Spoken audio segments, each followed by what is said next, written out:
പ്രിയ സുഹൃത്തുക്കളെ, നല്ലൊരു സുപ്രഭാതം ഏവർക്കും നേരുന്നു. ഇന്ന് ഒക്ടോബർ മാസം 12 ജപമാല മാസത്തിലെ പരിശുദ്ധ ദൈവമാതാവിനുള്ള ഭക്തിയിലെ പ്രാർത്ഥിക്കുന്ന 12ാമത്തെ ദിനം. ഇന്ന് മഹത്വകരമായ ദിവ്യരഹസ്യങ്ങളാണ് നമ്മളുടെ പ്രതിപാദ്യ വിഷയം. പരിശുദ്ധ ദൈവമാതാവിൻ്റെ സ്വർഗാരോപണം. പരിശുദ്ധ ദൈവമാതാവിനെ ത്രിലോകരാജ്ഞിയായി മുടിധരിപ്പിക്കുന്ന സംഭവം ചിന്തിച്ചുകൊണ്ടും പ്രാർത്ഥിച്ചുകൊണ്ടും ഇത് സഭാ പാരമ്പര്യത്തിൽ നിന്നാണ് നമുക്ക് കൂടുതൽ കാണാൻ സാധിക്കുന്നത്. സഭാ പാരമ്പര്യത്തെ അംഗീകരിക്കാത്ത ആളുകളൊക്കെ ഉണ്ട്, അതെനിക്ക് നന്നായിട്ട് അറിയാം. എങ്കിലും യോഹന്നാൻ്റെ സുവിശേഷത്തിലെ ഒരു വാക്ക് ഞാൻ വീണ്ടും അനുസ്മരിച്ച് പറയുന്നു. ഇതിൽ എഴുതപ്പെടാത്ത പല കാര്യങ്ങളും സംഭവിച്ചിട്ടുണ്ട്. അതെല്ലാം എഴുതപ്പെടുകയായിരുന്നുവെങ്കിൽ ഈ പുസ്തകം തികയില്ലായിരുന്നു എന്ന വാക്ക് മനസ്സിലാക്കുക.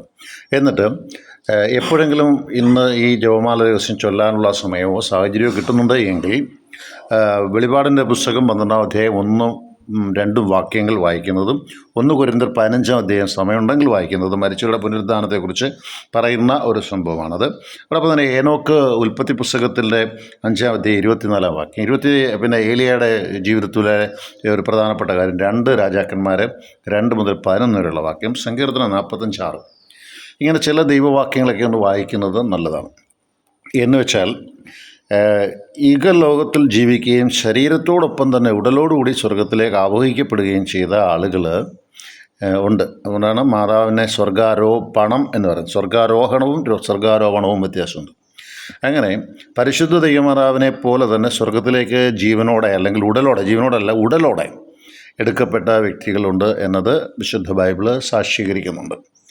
ഇന്ന് പരിശുദ്ധ ദൈവമാതാവിൻ്റെ ദിവ്യരഹസ്യം ചൊല്ലിക്കൊണ്ട് അല്ലെങ്കിൽ പരിശുദ്ധ ദൈവമാതാവിനെ ഓർത്തുകൊണ്ട് പ്രാർത്ഥിക്കുമ്പോൾ നമുക്ക് ചില കാര്യങ്ങളൊക്കെ ശാസ്ത്രീയമായിട്ട് തെളിയിക്കാൻ സാധിക്കത്തില്ല ബൈബിൾ അനുസരിച്ച്, അല്ലെങ്കിൽ ഏത് വേദഗ്രന്ഥം അനുസരിച്ചും തെളിയിക്കാൻ സാധിക്കില്ല. എന്നാൽ പരിശുദ്ധ ദൈവമാതാവിനെ ത്രിലോകരാജ്ഞിയായിട്ട്, എന്ന് വെച്ചാൽ ലോകത്തിൻ്റെ രാജ്ഞിയായിട്ട് അംഗീകരിക്കുന്ന ഒരുപാട് പേര് മധ്യസ്ഥത്തിൽ പ്രാർത്ഥിക്കുന്നവരുണ്ട്.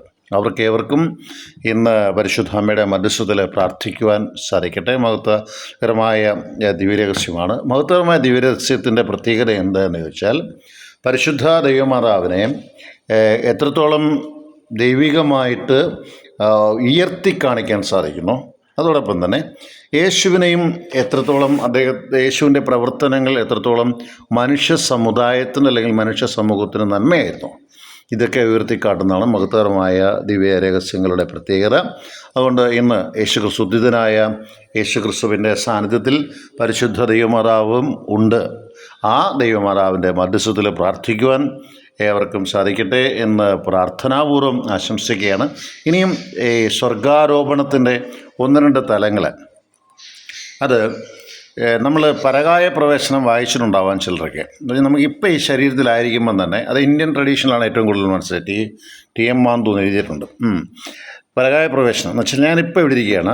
നമ്മുടെ ഒരു ഭാരത പാരമ്പര്യം അനുസരിച്ച് വേണമെന്നുണ്ടെങ്കിൽ എനിക്ക് അല്പം ധ്യാനവും പ്രാർത്ഥനയും ആഴമായ ചിന്തയും ഒക്കെ ഉണ്ടെങ്കിൽ എൻ്റെ ഈ ശരീരത്തിൽ ഞാൻ ഇവിടെ ഇരിക്കുമ്പം തന്നെ മറ്റൊരു ശരീരത്തിലേക്ക് എനിക്ക് പോകാൻ സാധിക്കും. അതാണ് പരകായ പ്രവേശനം എന്നൊരു സംഭവമുണ്ട്. അതായത് ഹിന്ദൻ ഋഷി, ഒരു യോഗിയുടെ ആത്മകഥ വായിക്കുന്നവരുണ്ടെങ്കിൽ അതൊന്ന് വായിക്കുന്നത് നല്ലതാണ്. ഒരു യോഗിയുടെ ആത്മകഥ, അത് അദ്ദേഹത്തിൻ്റെ ജീവചരിത്രവുമായിട്ട് ബന്ധപ്പെടുത്തി ചില കാര്യങ്ങളൊക്കെ മനസ്സിലാക്കാൻ സാധിക്കും. ഇതുപോലെ ഭാരത പാരമ്പര്യത്തിലും ചില മനുഷ്യരൊക്കെ ജീവിച്ചിരിപ്പുണ്ട് മരണത്തിന് ശേഷം. അപ്പോൾ ഞാനത് അധികം വിശദീകരിച്ച് പോകുന്നില്ല. ഞാൻ ഒരു കാര്യം പറയാണ്. പരിശുദ്ധ അമ്മയുടെ മഹനീയ സാന്നിധ്യം പലരുടെയും ജീവിതത്തിൽ ഒരുപാട് മാറ്റങ്ങൾ വരുത്തിയിട്ടുണ്ട്. പരിശുദ്ധ അമ്മ ഒരുപാട് അത്ഭുതം പ്രവർത്തിച്ചിട്ടുണ്ട് പലരുടെയും ജീവിതത്തിൽ. അതുകൊണ്ട് ആ അമ്മയോട് പ്രത്യേക മധ്യസ്ഥം വിചാരിച്ച് പ്രാർത്ഥിക്കുക. സ്വർഗാരോപണം എന്നത് തീരുമാനിക്കുന്നത് ഈ ലോകത്തിൽ ജീവിക്കുന്ന ഞാനല്ല. എനിക്ക് നിന്നെക്കുറിച്ച് ഒരു പദ്ധതിയുണ്ട്. അതിൻ്റെ നാശത്തിൻ്റെ പദ്ധതിയല്ല, നിൻ്റെ ക്ഷേമത്തിൻ്റെ പദ്ധതിയാണ് എന്ന് ദൈവം തമ്പുരാൻ പഠിപ്പിച്ചിട്ടുണ്ട്. അപ്പോൾ എന്നെ ഉടലോടുകൂടി മുകളിലേക്ക് കൊണ്ടുപോകണോ, അല്ലാതെ ഞാൻ ഈ ലോകത്തിൽ തന്നെ മരിച്ച് അടക്കപ്പെടണോ എന്നൊക്കെ തീരുമാനിക്കാൻ that is A freedom of God, ദൈവത്തിൻ്റെ സ്വാതന്ത്ര്യം. അതുകൊണ്ടാണ് 2ാം വരവിനെ കുറിച്ച് ചോദിക്കുമ്പം അത് ദൈവം തീരുമാനിക്കുന്ന കാര്യങ്ങളാണ്, അത് നിങ്ങളിപ്പോൾ അറിയണ്ട എന്ന് ശിഷ്യന്മാരോട് ഈശോ പറയുന്നത്.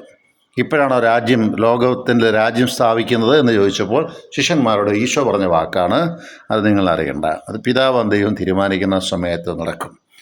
ദൈവം തീരുമാനിച്ചാൽ ആർക്കും നിൻ്റെ മുമ്പിൽ വഴിയടയ്ക്കാൻ സാധിക്കത്തില്ല. അനേക പ്രതിബന്ധങ്ങൾ നിൻ്റെ മുമ്പിലുണ്ടെങ്കിലും വഴി നടത്തുന്നവൻ ദൈവമാണെങ്കിൽ, നിൻ്റെ തേരാളി ദൈവമാണെങ്കിൽ നിന്നെ ആർക്കും പൊരുതി തോൽപ്പിക്കാൻ സാധിക്കില്ല. നന്മയുടെ നല്ല ദിവസം മാതാവിൻ്റെ മനസ്സിൽ പ്രാർത്ഥിക്കുമ്പോൾ പ്രാർത്ഥനയിൽ ഓർക്കുക. എപ്പോഴൊക്കെ ദൈവത്തോട് നിങ്ങൾ കൂടുതൽ അടുക്കാൻ ആഗ്രഹിക്കുന്നു അപ്പോഴൊക്കെ ജീവിതത്തിൽ കൂടുതൽ കൂടുതൽ വിഷയങ്ങളും പ്രശ്നങ്ങളും ഉണ്ടായിക്കൊണ്ടിരിക്കും. ഇതൊരിക്കലും മറക്കാതിരിക്കുക. ജോബിൻ്റെ പുസ്തകം വളരെ പ്രധാനപ്പെട്ട ഒരു ഉദാഹരണമാണ്. നല്ല ദിവസം. ജോൺസൺ കരൂർ.